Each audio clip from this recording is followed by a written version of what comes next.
Bom dia, pessoal do nono ano, tudo bem? Aqui é o professor André de Matemática. Vamos para mais uma atividade da apostila Trilhas aqui nessa semana. Hoje a gente vai fazer a atividade 6, que vai falar um pouquinho sobre dispositivos de armazenamento de dados. E ela está na página 133, 134, 135 e 136. Vamos ver então se tem alguma ligação aí com a matemática e com a informática? Vamos começar aqui a nossa conversa pensando um pouquinho mais sobre a nossa vida e o nosso cotidiano. Será que em algum momento você já parou e refletiu assim: caramba, como a informática está presente no meu dia a dia, como ela está presente na minha vida? Foi meio que de repente, ainda mais agora com a pandemia, que a gente teve contato com algumas palavras que têm ligação com esse ramo, com a informática, que a gente não tinha ouvido falar até então. Por exemplo, os vídeos em streaming, os dados armazenados em nuvem, os jogos multiplayer, ou então até aqueles episódios de podcast que a gente costuma ouvir. E será que essas novas tecnologias e meios digitais têm algum tipo de ligação com a matemática que a gente está estudando aqui? Então hoje a gente vai ver um pouquinho, bem pouquinho, sobre uma dessas características para mostrar que sim, matemática e informática têm uma ligação. Então a gente vai ver aqui nessa atividade um pouquinho sobre dispositivos de armazenamento de dados. Quando eu estou falando de informática, de dados e de arquivos, eu estou falando de transmitir informação. E para que essa informação chegue até a gente, ela precisa ficar guardada em algum lugar. E é exatamente isso que a gente vai estudar. Quando a gente está falando de armazenar dados, isso quer dizer que é uma tecnologia que os dispositivos, os computadores, os celulares usam para arquivar, para organizar e para compartilhar bits e bytes. Mas o que é um bit ou um byte? Então, todo arquivo digital, todo arquivo que tem a ver com informática, ele vai ser formado por bits ou por bytes, que é a abreviação de dígitos binários. O computador ele não fala a mesma linguagem que a gente, ele fala uma linguagem diferente. E é exatamente através dessa linguagem computacional que eu vou ter que montar o meu arquivo. Quando eu falo em bit, eu estou me referindo à menor unidade de informação digital que existe. E ela só pode assumir dois tipos de valores: ou zero para desligado, ou um para ligado. Ela funciona como se fosse uma lâmpada. Ou essa lâmpada está desligada, ou essa lâmpada está ligada. E é só isso que o computador entende. Se a gente quiser, entre aspas, conversar com ele, a gente vai ter que traduzir o nosso português para esse tipo de linguagem, que é a linguagem binária. E o bit ele é muito usado para medir a velocidade de transmissão de dados. Então, por exemplo, apesar dos reclames, dos intervalos falarem de velocidade de internet só abreviando a primeira parte, eu tenho 100 megas, eu tenho 200 megas, eu tenho 10 megas, isso daí tem uma continuação. Então, são bits, megabits, gigabits. Então, ele vai principalmente medir a velocidade de transmissão, tá bom? Já o byte ele vai ser um conjunto de 8 bits. E é o byte que vai fazer essa tradução que eu falei do português para a linguagem binária do computador. Então ele vai representar todas as letras, maiúsculas e minúsculas, todos os sinais de pontuação que a gente tem, todos os acentos, todos os caracteres especiais. A gente vai representar todas essas letras através de bytes, que na verdade vão ser um conjuntinho de números zeros e números um. Só isso. Então o computador não vai entender a letra A. Ele vai entender um conjunto de zeros e um. E o byte, esse sim, é usado para medir o armazenamento, que nem num pendrive ou num HD, ou então a memória de um dispositivo, que nem a memória RAM. Então vamos ver um pouquinho melhor sobre bit e byte agora no próximo slide, ok?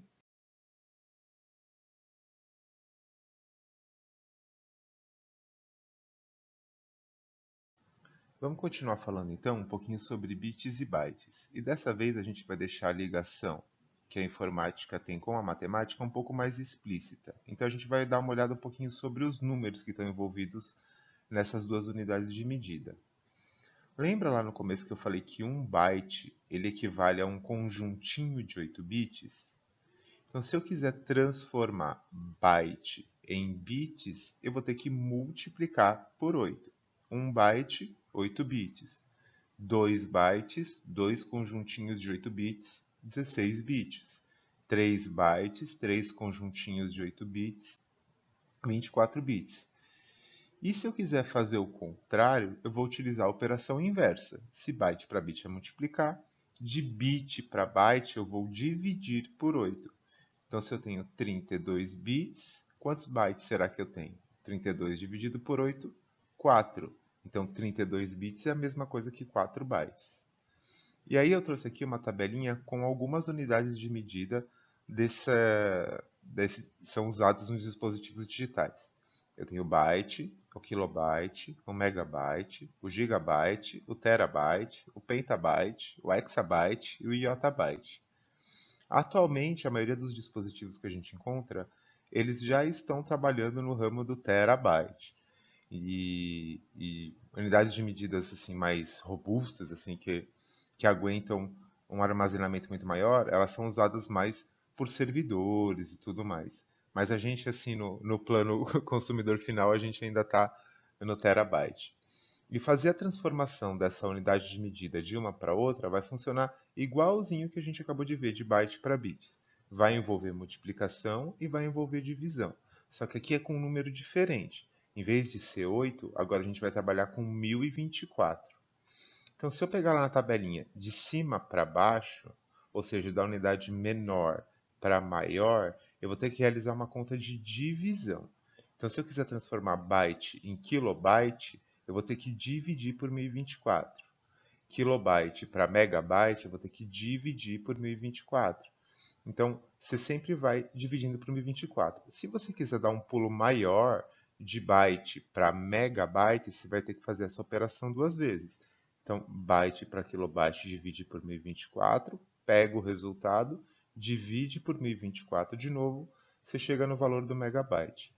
E se eu quiser fazer o contrário, igual a gente falou antes, eu vou fazer a operação contrária também. Então, de baixo para cima, eu vou multiplicar. Então, se eu quiser transformar de kilobyte para byte, eu vou multiplicar por 1024. Se eu quiser transformar de megabyte para kilobyte, eu vou multiplicar por 1024. E se eu quiser dar saltos nessa tabela, mesmo esquema, eu vou fazer multiplicações seguidas.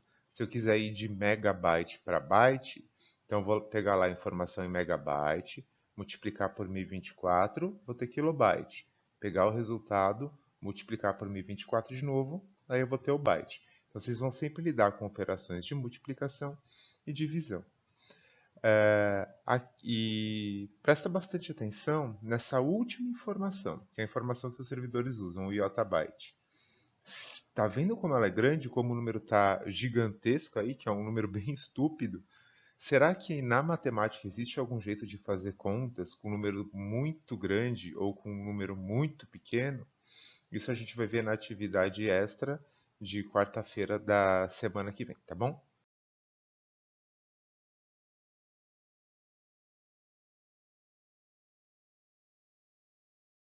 Já que a gente está falando aqui de dispositivos de armazenamento, eu achei interessante traçar para vocês aqui uma linha do tempo dos dispositivos de armazenamento que a gente usou ao longo da nossa história. Então aqui eu vou trazer a data, ou que ele foi inventado, ou que ele foi utilizado, e o nome do dispositivo. Então, a nossa história começa lá em 1890, com o cartão perfurado. Eram máquinas gigantescas que utilizavam esse papelzinho aí todo furadinho para entender qual é o tipo de conta que ela precisava fazer. E como ele era uma coisa muito pequena, precisava que uma pessoa ficasse trocando esse cartãozinho lá naquela máquina enorme toda hora, toda hora. Então dava bastante trabalho e ele quase não guardava informação nenhuma, né? Já em 1950, a gente começou a usar a fita magnética, que a gente vê muito disso daí em filmes muito antigos, principalmente aqueles de espionagem. Foi um jeito melhor de organizar os dados, de guardar os dados, mas mesmo assim ela guardava muito pouco, tinha que ficar trocando esses rolos de fita toda hora. E as máquinas que armazenavam essas fitas magnéticas eram máquinas muito grandes ainda, né? Já em 1970, a gente conseguiu diminuir esses dispositivos de armazenamento. Foi onde o ser humano criou o disquete. Esse disquete, talvez o pai ou a mãe de vocês, ou o responsável, tenha tido contato lá com o menorzinho, que até 1980 e pouquinho ele ainda existia, a gente usava. Aquele disquete menorzinho, que era o que cabia mais coisa, ele cabia em incríveis 1,4 mega. Ou seja, hoje em dia não daria nem sequer para gravar uma música dentro dele. Já em 1973, as pessoas começaram a usar os discos rígidos, que são os HDs que existem nos computadores até hoje. Esse foi um jeito mais robusto, assim, digamos assim, de conseguir guardar dados. Então, eles conseguiam guardar uma quantidade muito maior de dados num espaço muito menor. Em 1980, a gente começa a usar o CD, o Compact Disc. E eu não vou falar aqui nem do DVD nem do Blu-ray, porque eles são evoluções do CD. Então, eu vou falar só do CD. Então, o CD foi um disquinho que ele conseguia guardar muito mais informação que um disquete, num espaço também bem pequeno. Então, enquanto o disquete guardava 1,4 mega, o CD já conseguia guardar 700 mega. Já deu uma bela de uma melhorada. Já no ano 2000, a gente começa a usar a memória flash, que seria o pendrive. Pendrive também foi um jeito muito menor de guardar dados, também de um jeito magnético, e ele começou a ser bastante utilizado principalmente nos meios escolares, nas faculdades e tudo mais, porque ele era bem portátil. Em 2005, que é o que vocês usam muito no celular, a gente deu uma evoluçãozinha nesse pendrive. Ainda com a memória flash, a gente começou a usar o micro SD, que é um dispositivo minúsculo e consegue armazenar uma quantidade absurda de dados. Mas ele usa o mesmo processo do pendrive. E em 2011, a gente começou a usar com mais frequência o armazenamento em nuvem, ou seja, não tem mais um meio físico para eu guardar, eu não preciso ter um dispositivo para guardar meus dados, eu simplesmente mando ele para um servidor que está localizado em algum lugar do planeta, que consegue guardar informações de muitas pessoas ao mesmo tempo, e quando eu precisar, meu computador via internet acessa esse servidor e pega lá o arquivo que eu deixei armazenado. Então a gente hoje está num nível de armazenamento em nuvem que a gente está utilizando até processamento em nuvem, ou seja, a gente daqui a um bom tempinho, mas não tão distante assim, provavelmente nem sequer uma máquina para processar as informações a gente vai precisar. Vai ser tudo feito através a via nuvem. Qual que é o problema do armazenamento em nuvem? Ele só existe com conexão, com internet. Então, sem internet, não dá para armazenar nada em nuvem por enquanto. Mas quem sabe um dia, né? Então, esses daí foram os dispositivos que a gente usou ao longo da nossa história, ok?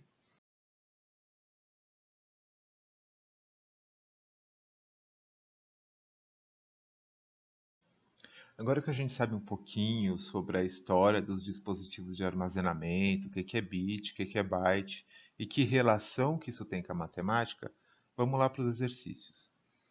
O exercício 1, ele pede para você fazer uma pesquisa ou no seu computador ou no seu celular e colocar aqui a informação que existe do dispositivo de armazenamento, qual a capacidade em gigabytes que ele tem. Eu imagino que alguns de vocês não saibam acessar essa informação, seja pelo PC ou seja pelo celular. Caso esse seja o caso, eu trouxe duas fotos aqui da internet que vão ajudar a gente, que vocês vão poder usar como exemplo. Então eu tenho ali a foto da esquerda, que é de um computador, tem lá a capacidade do HD do computador, e eu tenho a foto da direita, que é de um celular, que tem lá o espaço total de armazenamento do celular.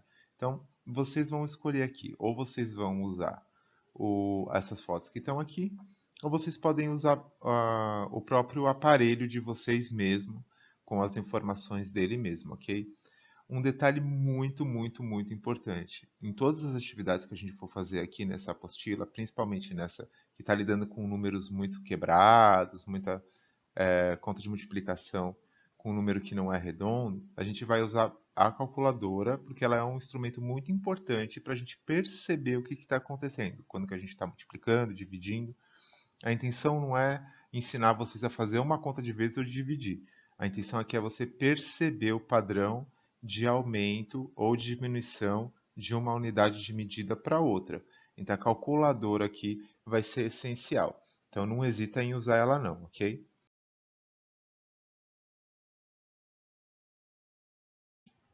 Vamos então continuar com o exercício 1. Agora a letra B.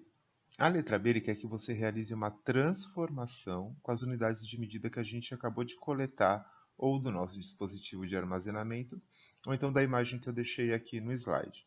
Então, ele vai querer que a gente transforme gigabyte para megabyte, ou seja, eu estou subindo, partindo do giga para o mega. Então, quando eu estou subindo, usando a tabelinha como apoio, eu estou multiplicando. Então, vocês vão pegar a informação que tem lá em gigabyte e vão multiplicar uma única vez. Lembra que o giga está logo abaixo do mega, por 1024. Já na letra C, ele quer fazer exatamente o contrário, só que dessa vez ele te dá a imagem que você vai usar. Você vai pegar lá o valor que você tem em gigabyte e transformar ele em terabyte. Como agora a gente está descendo na tabelinha, então a gente vai ter que fazer uma conta de dividir por 1024. E o terabyte ele está logo abaixo do gigabyte, então a gente vai ter que fazer uma vez só. Então, de gigabyte para terabyte, a gente vai dividir uma única vez por 1024, ok?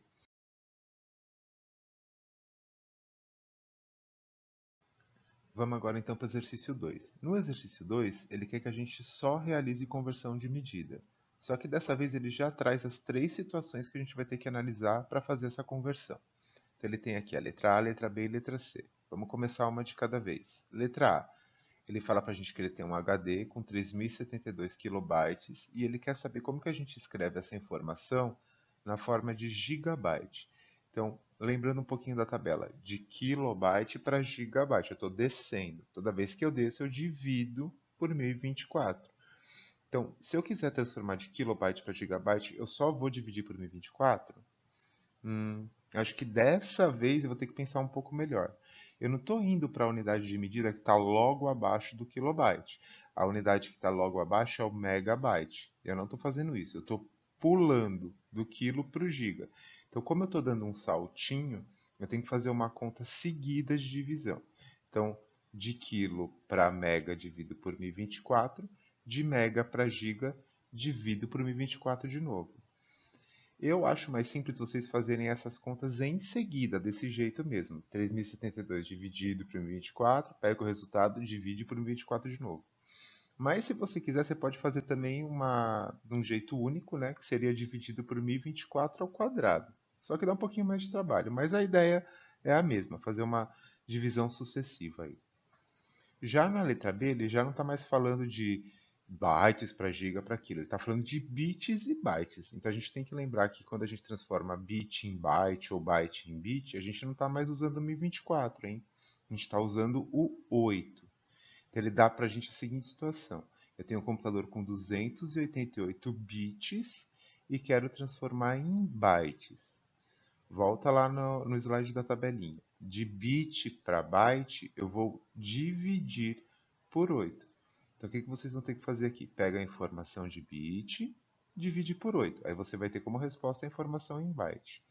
E a letra C ele vai pedir o contrário disso. Ele vai te dar uma informação em bytes, 1125, e quer que você transforme em bits. De bytes para bits, você multiplica por 8. Você vai pegar a informação lá, 1125, multiplicar por 8, que você vai ter a resposta em bits. Lembrando, esses exercícios é muito importante que você use a calculadora. A gente não está analisando aqui se você sabe fazer uma conta de multiplicação ou de divisão. O que a gente está analisando é se você consegue fazer as transformações corretamente, tá bom?